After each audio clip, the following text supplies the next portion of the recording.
My name is Glenn Malek, and I'm an electrical engineer here at American Crane Equipment Corporation.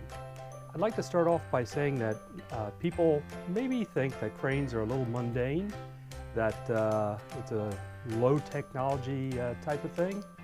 But really, if you think about it, even the space program needs cranes. Cranes impact everything that we do. One of my favorite projects, but it was the tokamak reactor at the Princeton University. Okay, Terry Wellacher, fitter mechanic. You have to understand the prints. You got to be able to read the prints and know how to put your pieces together that you're building, whether it be girders or be trolleys or end trucks. You have to be able to read the prints. Troy Wetzel, Vice President of Quality Assurance and Performance Improvement. I've been working here for about almost 10 years.